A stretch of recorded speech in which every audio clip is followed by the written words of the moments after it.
नमस्कार, माउन्टेन समाचारमा स्वागत छ। म सचिता बुढाथोकी।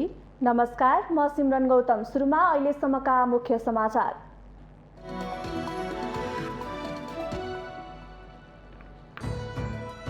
सत्ता गठबन्धनले बनायो 11 सदस्यीय राजनीतिक संयन्त्र। संयन्त्रमा सत्ता गठबन्धनभित्र रहेका 5वटा पार्टीका 2-2 जना सदस्य रहने। नेपालले भारतलाई विद्युत बेच्ने अनुमति पाए पनि त्यसका शर्तमा चनाखो हुनुपर्ने विज्ञहरूको सुझाव। आफूले अनुदानमा बनाइदिएको बिजुली मात्र किन्ने भारतीय शर्त आशंकाको घेरामा। बागमती प्रदेशका मुख्यमन्त्री राजेन्द्र पाण्डेलाई विश्वासको मत प्राप्त। 104 जना सांसद उपस्थित प्रदेश सभा बैठकमा पाण्डेको पक्षमा 59, विपक्षमा 43 र 2 सांसद तटस्थ। एमसीसी बारे प्रधानमन्त्री देउवा वा माओवादी अध्यक्ष दाहाल मध्ये एकले झुटो बोलेको। एमाले अध्यक्ष केपी शर्मा ओलीको टिप्पणी। परमादेश जारी गर्ने सबै न्यायाधीशको राजीनामा माग। न्यायालय विवाद छिटो समाधान होस् भन्ने सरकारको चाहना रहेको गृहमन्त्री बालकृष्ण खाँडको भनाई। न्यायपालिकाको समस्यामा संवेदनशील र गम्भीर रहेको उल्लेख। विश्वका 43 देशका 4.5 करोड मानिस भुकमरीको चरम सङ्कटमा। यस वर्ष मात्रै भुकमरीको उच्च मारमा पर्ने मानिसको सङ्ख्या 30 लाख थपिएको WFPको तथ्याङ्क। र बङ्गबन्धु फ्रेन्डसिप महिला क्रिकेट कप अन्तर्गत आयोजक PKSPको जित। PKSPसँग नेपाली टिम 5 विकेटले पराजित।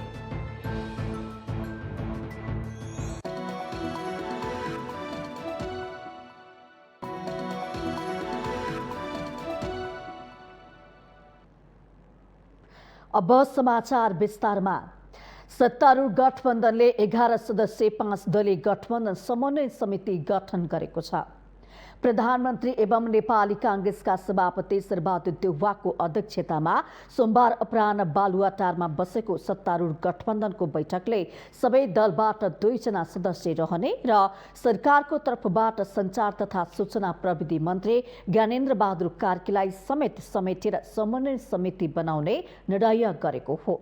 सबै राजनैतिक दलहरूले 2-2 महिना संयोजन गर्ने सो समन्वय समितिमा काङ्ग्रेसको तर्फबाट रामचन्द्र पौडेल र कृष्ण प्रसाद सिटोला, माओवादी केन्द्रको तर्फबाट पुष्पकमल दाहाल प्रचण्ड र नारायण काजी श्रेष्ठ रहनु भएको छ भने नेकपा एकीकृत समाजवादीको तर्फबाट माधव कुमार नेपाल, जनता समाजवादी पार्टीका तर्फबाट उपेन्द्र यादव, राष्ट्रिय जनमोर्चाको तर्फबाट चित्रबहादुर केसी र दुर्गा पौडेल रहनु भएको छ।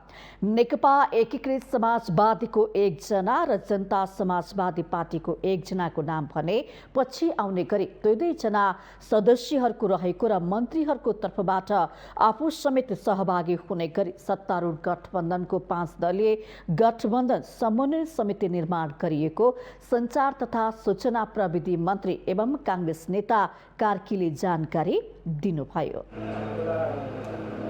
संयुक्त रूपमा त्यो निर्वाचनलाई संयुक्त रूपमा तयारी गर्ने। प्रधानमन्त्री देउवा अनिवार्य रूपमा उपस्थित हुने सो समितिको मूल उद्देश्य संविधानको रक्षा, लोकतन्त्रको रक्षा र जनताको अपेक्षा अनुसार सरकारलाई काम गराउन सहयोग गर्नु रहेको पनि मन्त्री कार्कीले बताउनु भएको छ। आसन्न उपनिर्वाचन र राष्ट्रिय सभाको निर्वाचनको संयुक्त रूपमा तयारी गर्ने निर्णय पनि सत्तारूढ गठबन्धनले गरेको छ।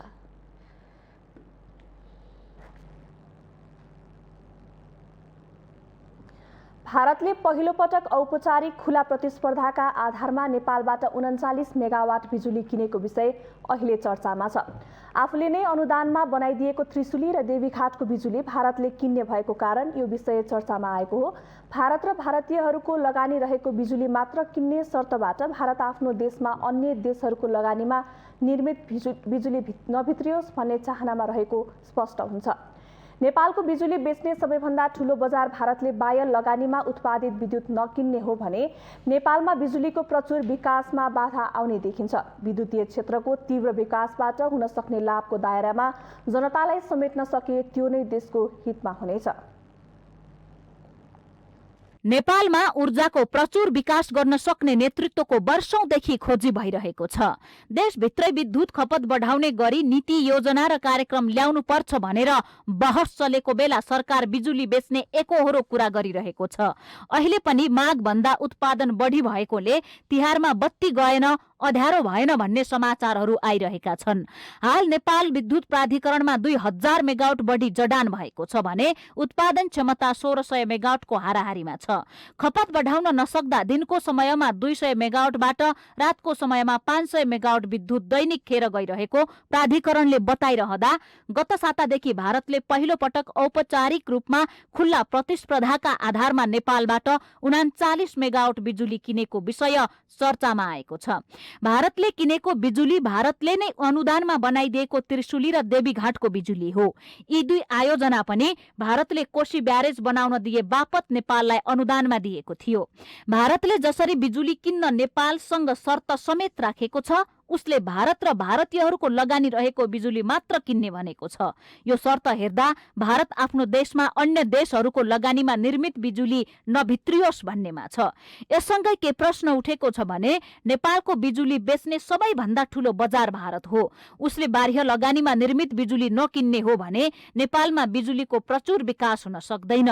नेपाल सरकारको नीति जसरी पनि विद्युत विकास गर्नुपर्छ भन्ने छ र हुनु पनि पर्छ। 456 मेगावाटको तामाकोशी र 45 मेगावाटको भोटेकोशी जस्ता आयोजनाबाट उत्पादित बिजुली वर्षायाममा दिन सकिने नेपालको प्रस्तावलाई बेवास्ता गर्दै भारतले त्रिशुली र देवीघाटको बिजुली मात्रै किन्न खोज्नुले उसको उद्देश्य प्रष्ट भएको छ। यदि देशलाई साँच्चै नै समृद्धि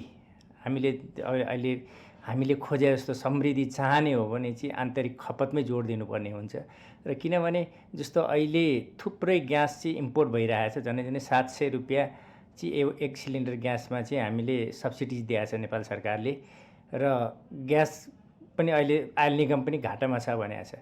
र यदि हामीले इन्डक्सन ग्यासको साटो इन्डक्सनमा खपत गऱ्यौँ भने चाहिँ कस्तो भने थुप्रै झनै 30 अहिले 40 अरब जति पैसा विदेश जानबाट बस्छ। नेपालमा अहिले 39 मेगावाट बिजुली भारत निर्यात गरेको विषयले निकै महत्त्व पाएको छ। सरकारले भारतमा विद्युत बेच्ने अनुमति पाउनुलाई ठूलो उपलब्धिको रूपमा हेरेको छ। यसको व्यापक रूपमा प्रचार प्रसार समेत भइरहेको छ। तर भारतले नेपालसँग कस्तो शर्तमा बिजुली किन्दैछ भन्नेतर्फ कसैको ध्यान जान सकेको छैन। भारत बिजुली किन्ने मामिलामा नेपालसँग अनुदार देखिँदैन। भारतीयहरू बिजुली किन्न मात्र अनुदार छैनन्, उनीहरूकै कारण अन्य देशसँग पनि विद्युत व्यापार गर्न सक्ने अवस्था छैन। त्यति मात्र होइन, भारत नेपाल कुनै पनि माध्यमबाट समृद्ध भएको देख्न सक्दैन। विद्युत मात्र होइन, नेपालबाट निर्यात हुन सक्ने उत्पादन प्रति भारत सरकार कहिले पनि उदार रहन सकेन र हुने अवस्था पनि देखिँदैन। 39 मेगावाट भन्दा म चाहिँ भारत देखेर अचम्म लाग्छ के, जुन भारतलाई बाँध बनाएर कन्ट्रोल गरेको पानीले फ्लड कन्ट्रोल हुन्छ, जुन भारतलाई तपाईँको बर्खामा यस्तो तपाईँको सबै एरिया फ्लडेड छ, त्यो कन्ट्रोल नेपालको बाँधले हुन्छ, जुन भारतलाई तपाईँको यदि हामीले पञ्चसूल बनायो भने दिल्लीमा नभएको पानी पुग्छ, राजस्थानमा तपाईँको कृषि हुनसक्छ है। यति ठुलो चिजमा भारत त कस्तो भएर आउनु पर्थ्यो भने दिल खोलेर ल नेपाल तिमी बनाऊ, सम्पूर्ण म चाहिँ किन्न तयार छौ, त्यो अझ हामी बजारभन्दा महँगो प्राइसमा किन्न तयार छु भन्नुपर्नेमा भारतको सानो चित्त देखियो।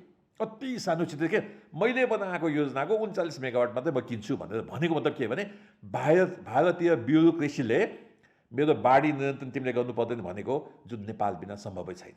भारत बिग्री होइन, बाङ्लादेश बिग्री। किन बाङ्लादेशमा अहिले तपाईँको अप्पर कर्णालीले $0.727 यानि 72 सेन्टमा तपाईँको अमेरिकी सेन्टमा विद्युत ऊर्जा किन्छु भनेर संस्था गरेको अवस्था छ।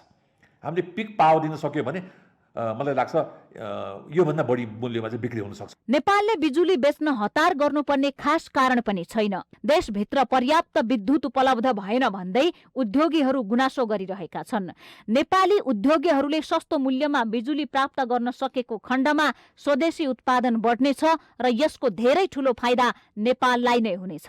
जनताहरूले सस्तो मूल्यमा 24 घण्टा बिजुली प्रयोग गर्न पाउने हो भने भारतबाट आयात गर्नुपर्ने इन्धन बिस्तारै विस्थापित हुनेछ। त्यसैले नेपालको आन्तरिक खपत बढाउनु नै पहिलो शर्त हुनुपर्छ। नेपालको संविधानले नै जनताको सहभागितामा आधारित स्वदेशी लगानीलाई प्राथमिकता दिँदै जलस्रोतको बहुउपयोगी विकास गर्ने नीतिसँग व्यवस्था गरेको छ। नेपाल जलस्रोतमा धनी देश पनि हो। विद्युत उत्पादनदेखि वितरणसम्मको प्रणाली राम्रो हुने हो भने नेपालको विकासका लागि ऊर्जा ठूलो आधार हुनेछ।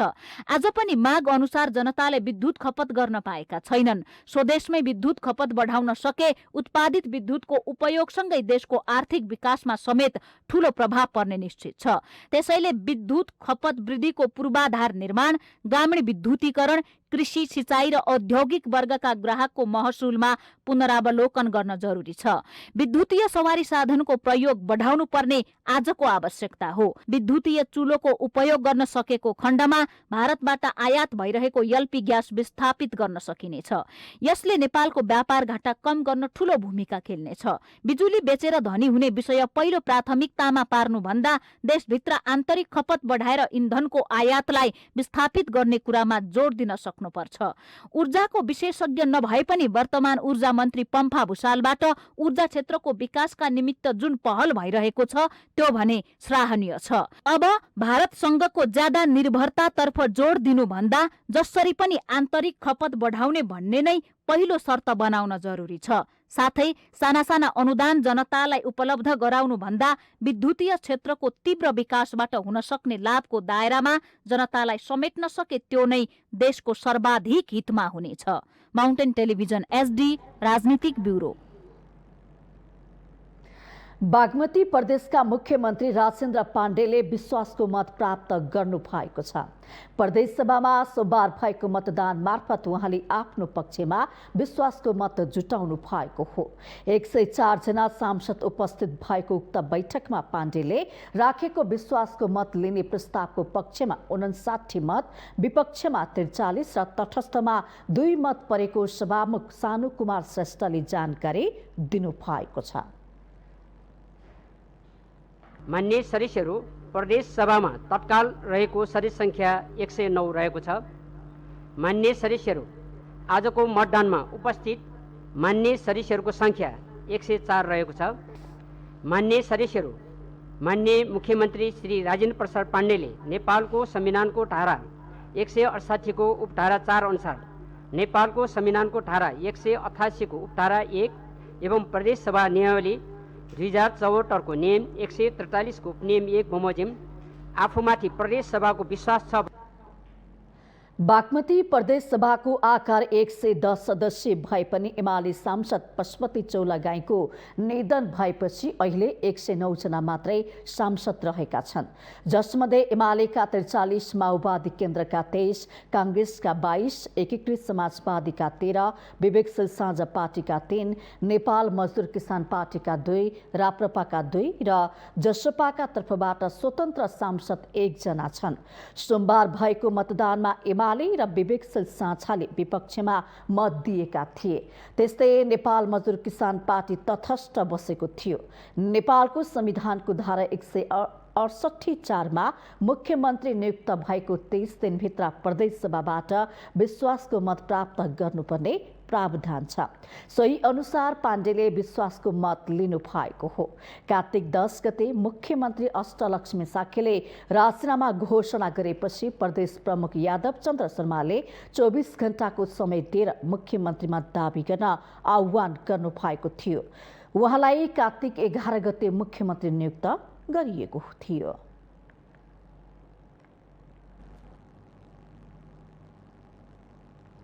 प्रमुख प्रतिपक्ष दल नेकपा एमालेका अध्यक्ष केपी शर्मा ओलीले एमसीसी बारे झुट नबोल्न प्रधानमन्त्री शेरबहादुर देउबा र माओवादी अध्यक्ष पुष्पकमल दाहाललाई सचेत गराउनु भएको छ। सोमबार विराटनगर विमानस्थलमा सञ्चारकर्मीहरूसँगको कुराकानीमा ओलीले एमसीसी पास गर्ने भनेर पत्राचार गरिएको प्रधानमन्त्री देउबाको भनाई र त्यस्तो पत्र नपठाइएको माओवादी केन्द्रका अध्यक्ष दाहालको अभिव्यक्ति मध्ये एक झुट भएको उल्लेख गर्दै अध्यक्ष ओलीले दुवै नेतालाई झुट नबोल्न सचेत गराउनु भएको हो। गरेर दिएको के शेरबहादुरजी हस्ताक्षर गरेर दिएको भन्नुहुन्छ, प्रचण्ड दिएको छैन भन्नुहुन्छ। दुईटा मध्ये एउटाले झुट बोले जस्तो देखिएन हैन? झुट बोले तपाईँहरू सोध्नुहोस् न, दुईटा मध्ये एउटाले झुट बोले जस्तो देखियो नि त।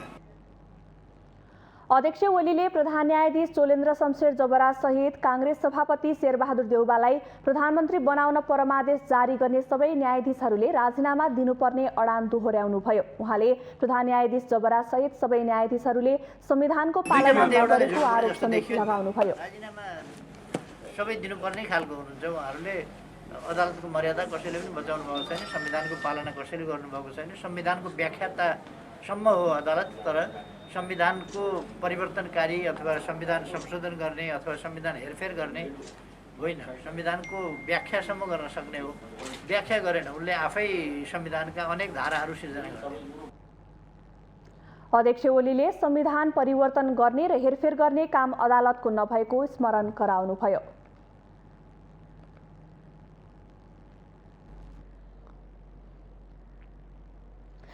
गृहमन्त्री बालकृष्ण खाँडले न्यायालयभित्र देखिएको विवाद छिटोभन्दा छिटो समाधान होस् भन्ने सरकारको चाहना रहेको बताउनु भएको छ। सोमबार जनकपुर विमानस्थलमा सञ्चारकर्मीहरूसँगै कुरा गर्दै गृहमन्त्री खाँडले न्यायपालिकाको समस्या संवेदनशील र गम्भीर रहेको उल्लेख गर्दै सरकार समस्या छिटो समाधान होस् भन्ने पक्षमा रहेको बताउनु भएको छ। उहाँले न्यायपालिका, कार्यपालिका र व्यवस्थापिका शक्ति सन्तुलनको हिसाबले पनि स्वतन्त्र ढङ्गले चल्ने गरेको स्पष्ट पार्नुभयो। सरकारले नागरिकता विधेयक पनि छिटोभन्दा छिटो पास गर्न चाहेको भन्दै उहाँले प्रमुख प्रतिपक्षी नेकपा एमालेलाई अवरुद्ध सदन सुचारू गराउन पनि आग्रह गर्नुभयो। नागरिकता लगायतका महत्त्वपूर्ण विधेयकहरू पास गर्न सदन सुचारू गराउन ढिलाइ गर्न नहुने गृहमन्त्री खाँडको भनाइ छ। खास गरेर नेपाल कम्युनिस्ट पार्टी एमाले जो अहिले मूल प्रतिपक्ष छ उसले चाहिँ सदनै चल्न दिएको छैन। त्यसलाई हाम्रो आग्रह छ, अहिले यो तपाईँहरू मार्फत पनि म आग्रह गर्न चाहन्छु, अब सदनलाई व्यवस्थित रूपमा चलाउँ, सरकारका कमी कमजोरहरूलाई पनि सुधार्दै लिएर जाउँ र कतिपय महत्त्वपूर्ण चाहिने विधेयकहरू छन्, नागरिकता लगायतका विधेयकहरू, ती विधेयकहरूलाई चाहिँ पास गरौँ, त्यही नै हाम्रो आग्रह छ। गृहमन्त्री खाँडले नागरिकको स्वतन्त्रतापूर्वक बाँच्न पाउने अधिकार सुनिश्चित गर्न सरकार प्रतिबद्ध रहेको उल्लेख गर्नुभयो। उहाँले नागरिकको सुरक्षा पहिलो प्राथमिकतामा राखेको पनि दोहोर्याउनुभयो।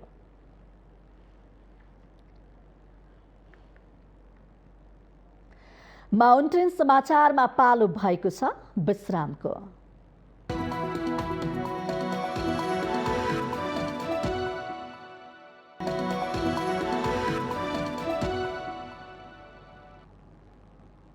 विश्रामपछि स्वागत छ। अब बाँकी समाचार। सर्वोच्च अदालत बार एसोसिएसनले प्रधान न्यायाधीश चोलेन्द्र शमशेर जबराले राजीनामा नदिए निर्णायक आन्दोलन गर्ने चेतावनी दिँदै 9 बुँदे मागपत्र अघि सारेको छ। नेपाल बार एसोसिएसनले आइतबारदेखि सुरु गरेको देशव्यापी बार इकाइहरूको छलफल कार्यक्रममा सर्वोच्च बार एसोसिएसनले 9 बुँदे अवधारणा पत्र अघि सारेको हो। सर्वोच्च अदालत बार एसोसिएसनले कार्यसमितिबाट निर्णय गरेर नै प्रधान न्यायाधीशमाथि प्रश्न उठ्नुका कारण र आधारहरू प्रस्तुत गरेको हो। राजीनामा नआए कडा आन्दोलनमा जानुपर्छ भन्ने सर्वोच्च अदालत बार एसोसिएसनको सुझाव छ।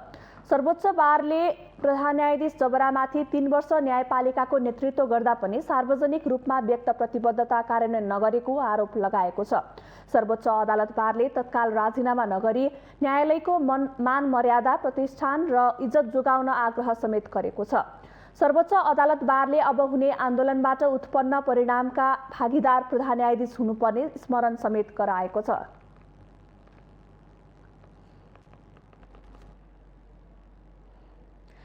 अमेरिकी सहयोग नियोग एमसीसीको प्रसङ्ग फेरि चुलिएको छ। एमसीसी अनुमोदन गर्ने भन्दै माओवादी केन्द्रका अध्यक्ष पुष्पकमल दाहाल र प्रधानमन्त्री शेरबहादुर देउवाले अमेरिकालाई पत्र पठाएको भने त्यसमा दाहालको फरक मत आएपछि अहिले एमसीसी बारको विवाद बढेको हो। गठबन्धनका दलहरूले राष्ट्रिय सहमति गरेर एमसीसी अनुमोदन गराउने भने पनि त्यो अहिले सम्भव भने देखिँदैन। स्कटल्यान्डको ग्लासगोमा भएको कोप 26मा सहभागी भएर स्वदेश फर्कँदा गत कार्तिक 18मा प्रधानमन्त्री एवं काङ्ग्रेस सभापति शेरबहादुर देउवाले माओवादी अध्यक्ष पुष्पकमल दाहाल र आफूले एमसीसी सम्झौता अनुमोदन गराउँछौं भनेर अमेरिकालाई पत्र पठाइसकेको बताउनुभयो। यता दाहालले भने एमसीसी मुख्यालयलाई पठाएको पत्रमा राष्ट्रिय सहमति गराएर सम्झौता अनुमोदन गर्ने उल्लेख गरेको भन्दै फरक मत राख्नुभयो। गठबन्धन दलका शीर्ष नेताहरू बीच नै मत बाझिएपछि पुनः एकपटक एमसीसी बारे दलहरू बीच विवाद कायमै रहेको स्पष्ट देखियो। सो प्रकरणपछि दलहरू बीच राष्ट्रिय सहमति बनाएर मात्रै एमसीसी पास गर्ने धारणा बनेको छ। माओवादी केन्द्रका नेता तथा राष्ट्रिय सभा सदस्य रामनारायण बिडारी प्रधानमन्त्री देउवा एमसीसी अनुमोदन गर्नुपर्ने पक्षमा भए पनि अन्य दलको साथ बिना अगाडि बढ्न नसक्ने बताउनुहुन्छ। साथै दलहरूले भने जस्तो साझा धारणा बनाउनु त्यति सजिलो नरहेको उहाँको तर्क छ। अहिले संसदमा आएर दलीय सहमति अनुसार एमसीसी तुरुन्तै पास हुनेवाला छैन, यो क्लियर छ।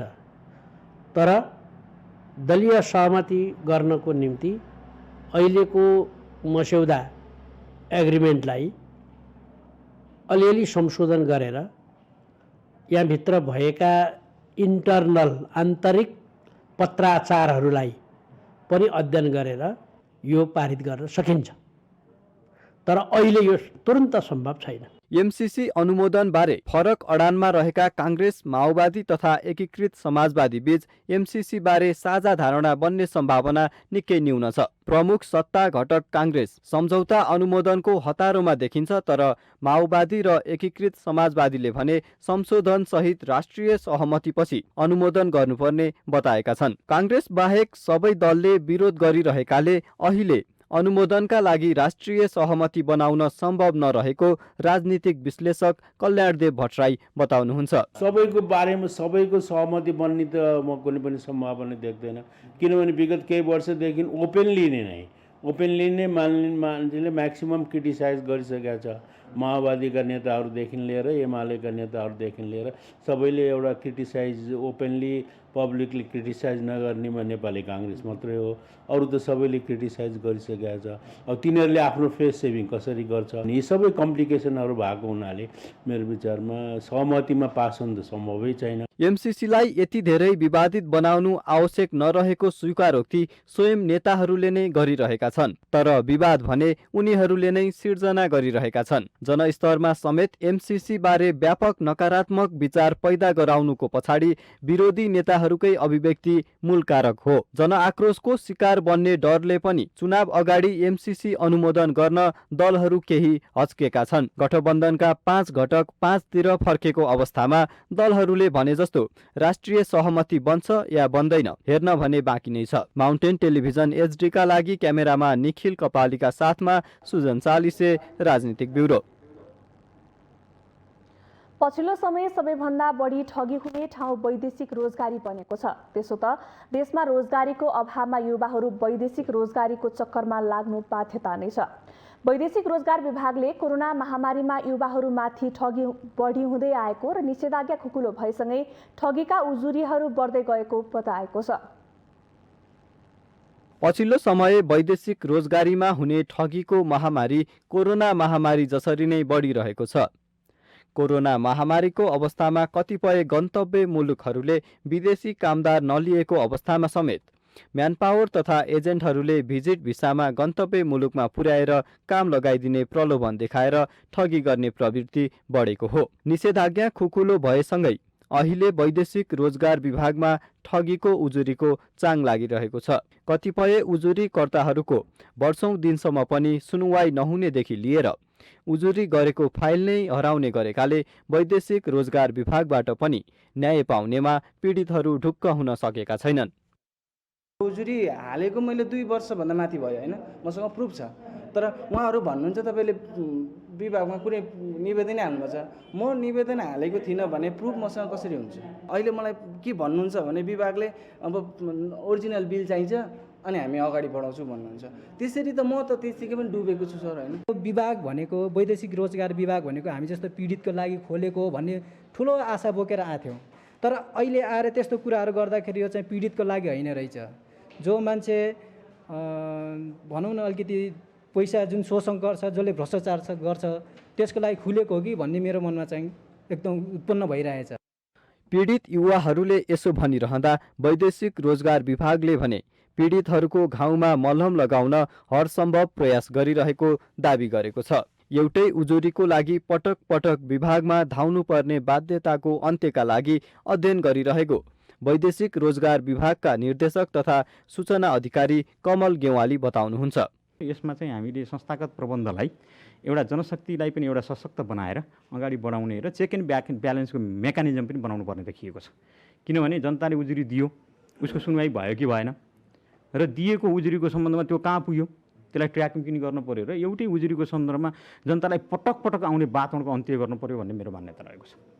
जनताले एकपटक उजुरी दिइसकेपछि त्यसको निकासको सन्दर्भमा हामीले के गर्न सकिन्छ भन्ने सन्दर्भमा हामी त्यसको अध्ययन गरिरहेका छौँ र पीडितले एकपटक उजुरी दिइसकेपछि त्यसको वस्तुस्थितिको सम्बन्धमा थप प्रमाण बुझ्नु नपर्ने अवस्थामा पुनः नआउने किसिमबाट अगाडि बढ्न सकिन्छ कि भन्ने कुरा हामी सोचिरहेका छौँ। फ्री भिजा फ्री टिकटको व्यवस्था भएका मुलुकमा पनि म्यानपावर र एजेन्टले आकर्षक काम र कमाईको प्रलोभनमा पारी युवाहरूबाट लाखौं असुली गरेका समाचार पनि नौलो होइन। यता वैदेशिक रोजगारको उच्च निकाय श्रम रोजगार तथा सामाजिक सुरक्षा मन्त्रालयका प्रवक्ता डण्डुराज घिमिरेले वैदेशिक रोजगारमा जाने हरेक युवाहरूले विदेश जानु अघि सरकारी निकायसँग सबै कुरा बुझेर मात्र जान सुझाव दिनुहुन्छ।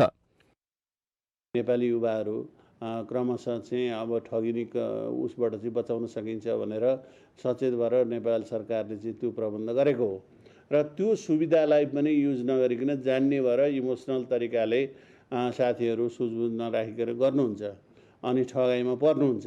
त्यो म सर्वप्रथम त नेपाल सरकारको एउटा जिम्मेवार पदाधिकारीको हैसियतले म उहाँहरूलाई के भन्छु भनेदेखि सुझबुझ राखेर गर्नुहोस्, बुझेर गर्नुहोस्, आफूभन्दा जान्नेलाई सोध्नुहोस्, हामी सरकारका निकायहरू छौँ त्यहाँ गएर बोल्नुहोस्। यसरी वैदेशिक रोजगार अनि फ्री भिजा फ्री टिकटको नाममा ठगी गर्ने म्यानपावर कम्पनी र एजेन्टहरूलाई कानुनी दायरामा नल्याउने हो भने ठगिने युवाहरूको सङ्ख्यामा अझै वृद्धि हुने देखिन्छ। माउन्टेन टेलिभिजन एचडीका लागि नवराज पौडेलको रिपोर्ट। माउन्टेन समाचारमा पालो भएको छ विश्रामको।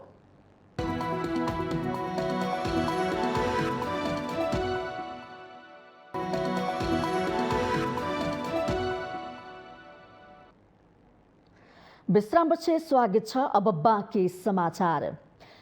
प्रदेश 2 को राजधानी जनकपुरमा ई रिक्साको अत्याधिक चापको कारण पार्किङको समस्या बढ्दै गएको छ। जनकपुर उपमहानगरपालिकाले ई रिक्सा व्यवस्थापन गर्न ध्यान नदिँदा नगर क्षेत्र नै अस्तव्यस्त बनेको हो। नगरमा दर्ता नगरेका रिक्सा पनि चलिरहेको स्थानीयको दाबी छ। नगरमा अत्याधिक ई रिक्सा गुड्ने गरेकाले रामचन्द्र चोक, बस पार्क लगायतका क्षेत्रमा घण्टौं जाम हुने गरेको छ। ई रिक्साको भाडा दर नतोकेकाले मनपरी भाडा लिने गरेको स्थानीयले गुनासो गरेका छन्। जनकपुर उपमहानगरपालिकाले दर्ता र रुट परमिट यातायात व्यवस्था कार्यालयले दिने गरेको छ, तर रुट परमिटको आधारमा कुनै पनि ई रिक्सा नचलेको स्थानीय बासिन्दाको आरोप छ। रिक्साको पार्किङ छैन, अहिले पार्किङ नभएपछि रिक्सा जहीँ तहीँ रोक्या हुन्छ। अब रिक्सा पनि आजभोलि धेरै भइसक्यो अनि हजुरको बस आउँदाखेरि स्पिडमा रिक्सा ल्याएर बसबाट पेसेन्जर लिन खोज्छ, बाहिर निस्किने ठाउँ हुँदैन, बसबाट मान्छे लिन लाई बाहिर निस्किनलाई अब सबै त रिक्सैमा बस्दैन, कोही त बाहिर निस्केर हिँडेर पनि जाने हुन्छन्। जनकपुर उपमहानगरपालिकाकी उपमेयर रीता कुमारी मिश्रले ई रिक्सा पार्किङ लगायतको काम गर्न लाग्दा कुनै पनि पर्व आउने गरेकाले समस्या भएको दाबी गर्नुहुन्छ। उहाँले छटपछि पार्किङ तथा भाडा व्यवस्थापनको लागि सर्वपक्षीय छलफल गरिने बताउनु भयो। हाम्रो जिल्ला प्रहरी, सशस्त्र र ट्राफिक प्रहरी सबैजना मिलेर हामीले चाहिँ ट्राफिकको व्यवस्थाको लागि एकदम राम्रोसँग फुटपाथ क्लियर गरेको बेलामा नै फेरि चाडपर्व आयो, फेरि फुटपाथमा आउनेहरू चाहिँ बेचबिखन गर्न थाल्यो। तर अब चाहिँ चाँडै नै चाँडै हामीहरू यसको व्यवस्थापनमा लागेको छौँ, कहाँ कहाँ पार्किङ गर्ने भनेर। अब यो कार्यपालिकाको बैठक बस्छ, त्यसमा हामीले यसलाई चाहिँ जग्गा छुट्याउने कार्यक्रम हाम्रो छ अनि हामीले जग्गा छुट्याइकन यहाँ हामीले पार्किङ गर्ने भन्ने पनि व्यवस्थापन छ। यसको समिति बनाउने पनि हामीहरूको सोच भएको छ। अब चाँडै नै हामी व्यवस्थापन गर्छौँ। बिना कुनै मापदण्ड नगर क्षेत्रमा थपिँदै गएका ई रिक्साको कारण जनकपुरमा सवारी आवागमन असहज बन्दै गएको छ। चालकहरूले अत्याधिक गतिमा रिक्सा चलाउने र जथाभावी रोकिदिने गर्दा नगर क्षेत्रमा अस्तव्यस्तता बढेको हो। अहिलेसम्म यसको व्यवस्थापनको लागि सरकारवाला निकायले ठोस काम गर्न नसकेको स्थानीय बासिन्दाको आरोप छ।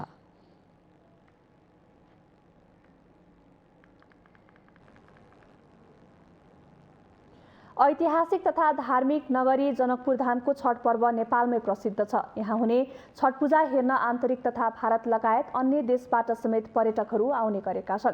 प्राचीन नगरी जनकपुर धामका पोखरीहरूको ऐतिहासिक तथा पौराणिक महत्त्व रहेको छ। छठ पर्वलाई मध्यनजर गरी जनकपुर धामको धार्मिक, ऐतिहासिक एवं पौराणिक पवित्र पोखरी र तलाउहरू सजाउने कार्य तीव्र रूपमा भइरहेको छ।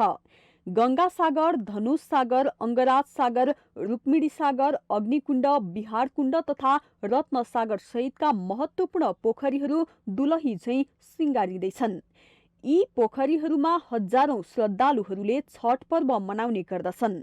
जनकपुरमा मनाइने छठ र यहाँका प्रसिद्ध पोखरीहरूको अलगै महत्त्व रहेको जानकारहरूको भनाइ छ। राजधानी जनकपुर धामका पोखरीहरू सयौं वर्ष पुरानो छ र यो पोखरीको महत्त्वलाई यदि हामी केलाउने हो भने आधुनिक जनकपुरको उत्पत्तिभन्दा पहिले नै यहाँ पोखरीहरू स्थापित थिए र यहाँ महत्त्वपूर्ण रूपमा गंगा सागर, अंगराज सागर, धनुष सागर, रत्न सागर, बिहारकुण्ड, अग्निकुण्ड जस्ता ऐतिहासिक र धार्मिक महत्त्व बोकेका छन्। यी सबै पोखरीहरूमा विभिन्न पर्व तिहारको अवसरमा, मेला उत्सवहरूको अवसरमा पोखरीमा स्नान गर्ने अनि राम जानकी मन्दिरहरूमा पूजा गर्ने परम्परा रहेको छ। त्यस दृष्टिकोणले यहाँको पोखरी निकै महत्त्व। जनकपुर धामका पोखरी र मठ मन्दिरका बारेमा एउटा लोक उक्ति प्रसिद्ध छ। 52 कुटी 72 कुण्डा, साधु चले झुण्डके झुण्डा। अर्थात् जनकपुर धाममा 52 वटा मठ मन्दिर र 72 वटा पोखरी तलाउहरू रहेकोले मिथिला क्षेत्रको महात्म्य विशेष छ। केही समय यता भने थुप्रै पोखरीहरू अतिक्रमित भई लोप हुने अवस्थामा पुगे पनि छठ पर्वको आकर्षण बढ्दै गएपछि यस्ता अतिक्रमित पोखरी संरक्षणमा सहयोग मिलेको छ। छठभन्दा एक हप्ता पहिलेदेखि नै सरसजावट होइन, बिजुली बत्ती र सरसफाइको सरकार कार्यक्रमहरू हामी सुरु गरिदिन्छौँ र यो छठ हेर्नको लागि विभिन्न नेपाल भारत होइन कि अन्य ठाउँबाट पनि मान्छेहरू हेर्ने र घुइँचो लाग्ने गर्छ। धर्म ग्रन्थहरूमा छठ पर्वको महत्त्वका बारेमा बेग्ला बेग्लै प्रसङ्गहरू उल्लेख भए पनि छठ मूल रूपमा प्रकृति पूजा हो। यस पर्वमा उदाउँदो र अस्ताउँदो सूर्यलाई अर्घ दिने गरिन्छ। यसबाट जीवनको उतार चढावका क्रममा हामीले आफ्नो संकल्पबाट कहिल्यै पछि हट्नु हुँदैन भन्ने सन्देश प्राप्त हुने जनविश्वास छ।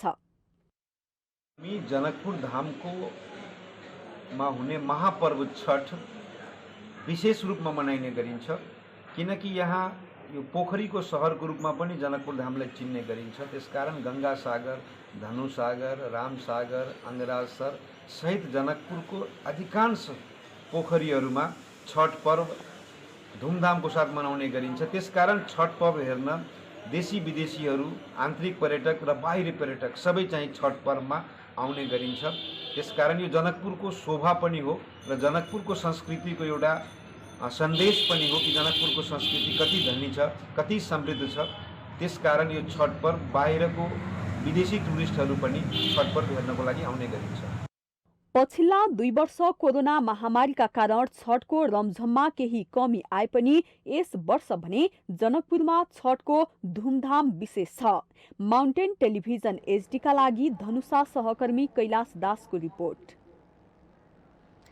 छठ पर्वको पूर्व सन्ध्यामा धनुषाको जनकपुर धाममा फलफुलको महत्त्व मूल्य महँगिएको छ। छठ पर्वमा मुख्य मानिने सामग्री मध्ये केरा, उखु, स्याउ, नरिवल लगायतका फलफुलको भाउ महँगिएको हो। अन्य बेलामा 4 देखि 500 सम्म पाउने एक घरी केरा अहिले 1000 सम्म पुगेको छ। छठ पर्वमा केराको सिङ्गै घरी प्रसादको रूपमा चढाउनु पर्ने भएकोले अहिले बजारमा केराको माग पनि अत्याधिक रहेको छ। छठ पर्वलाई लक्षित गरी यस वर्ष जनकपुर धाममा भारतबाट 35 विशिष्ट केरा आयात गरेको तथ्याङ्क छ। भारतको आसाम, बङ्गाल तथा बिहार राज्यको हाजीपुरबाट केरा आयात गरेको नेपाल फलफुल व्यवसायी सङ्घ जनकपुर धामले जनाएको छ।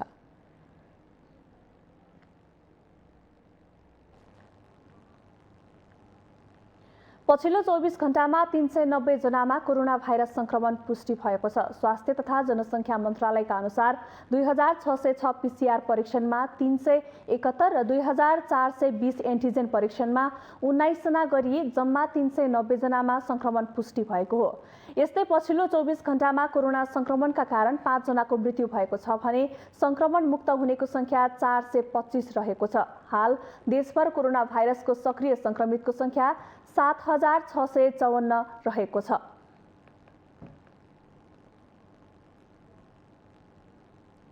हामीसँग आर्थिक, अन्तर्राष्ट्रिय र खेल समाचार बाँकी नै छन्। माउन्टेन समाचारमा पालो भएको छ विश्रामको।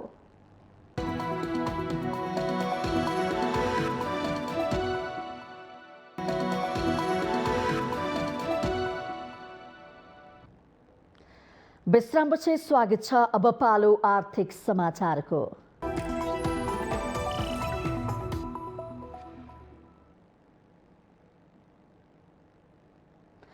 नेपाल सुनचाँदी व्यवसायी महासंघले यस वर्ष सुनचाँदीको व्यापार उत्साहजनक रहेको बताएको छ।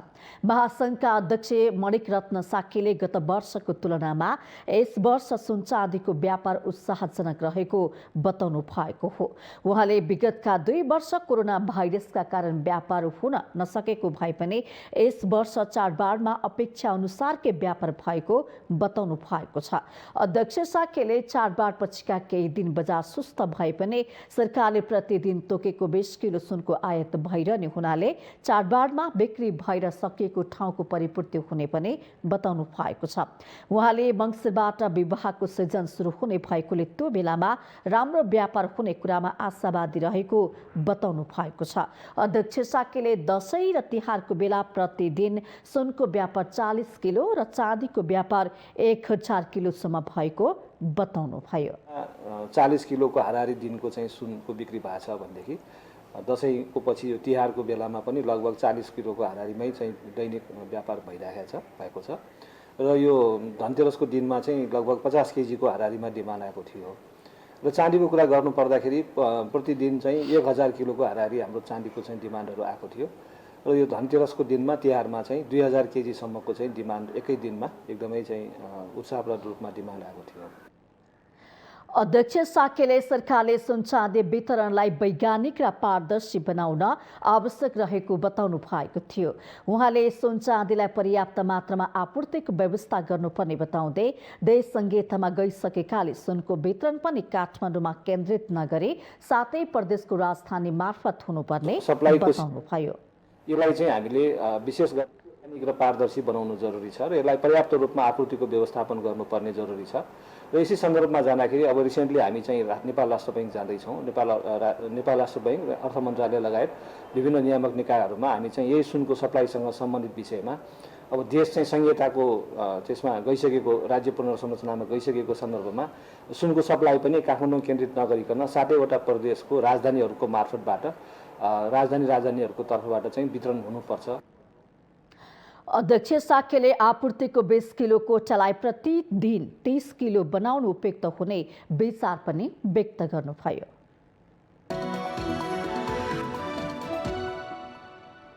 यो सँगै हामी माउन्टेन समाचारको अन्त्यमा आइपुगेका छौँ। जाँदा जाँदै मुख्य समाचार पुनः एकपटक।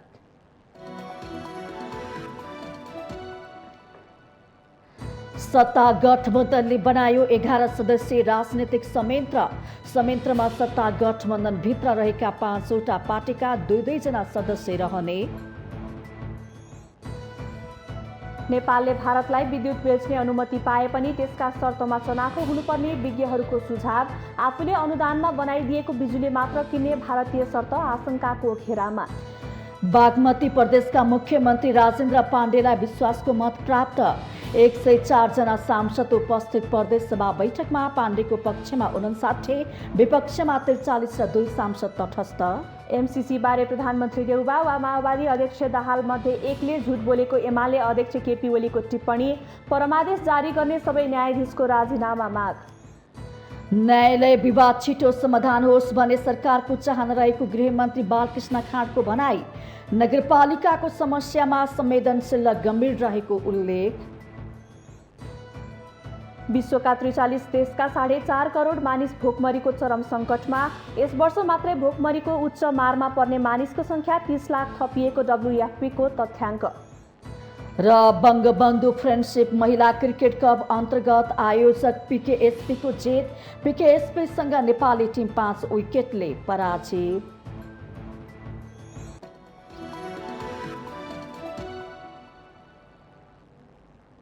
माउन्टेन समाचार अहिलेलाई सकियो। सत्य, तथ्य र निष्पक्ष समाचारका लागि माउन्टेन टेलिभिजन HD हेर्दै रहनुहोला।